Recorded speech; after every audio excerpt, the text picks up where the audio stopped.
Do you want to DARPA your results? You know, DARPA. DARPA is the legendary Defense Research Agency.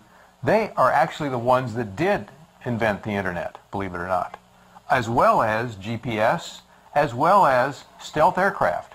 Yes, all of that was DARPA, including a whole bunch of other things which we may or may not know about. Well, Regina Dugan, who was the head of DARPA, is now head of, and I'm reading this to get it right, of Google Advanced Technology and Projects. And it's ATP.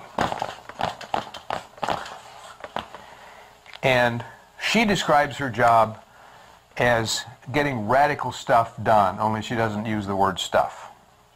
So most of the way out there things that are going on at Google have her hand on them at some point.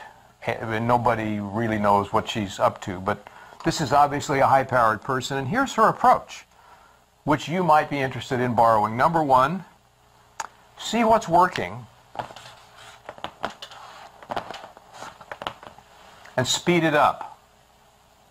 You can do that. Look around in your company, identify it, see what's working, and speed it up. You probably can. Number two, spot an exciting outcome that's within reach.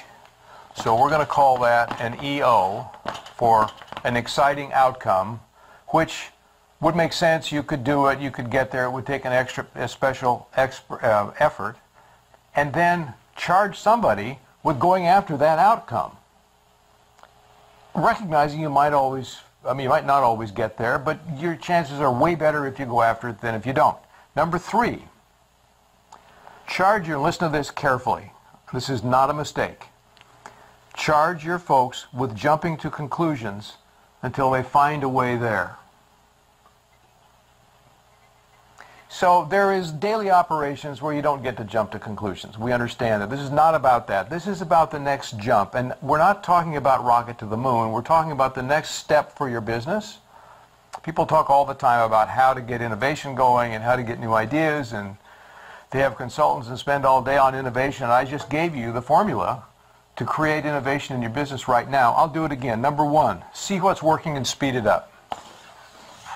Number two, spot an exciting outcome that's within reach. Charge somebody with moving toward it. And number three, charge your folks with jumping to conclusions until they find a way where you want them to go, or they want to go. So it's okay to jump to conclusions. Or you can use the Sesame Street approach. Some of us grew up watching our kids watch Sesame Street, or you may have watched Sesame Street, and you may remember James Earl Jones, the guy with a wonderful, huge voice, who would read one letter at a time, A, and then he would wait, and wait. And of course, while he's waiting, the kids in front of the TV are saying back at him, in their best little kid voice, A, and then he would say, B, and they would do that. So if you don't want to become DARPA, become James Earl Jones in Sesame Street, ask a question, and then wait a lot. Wait.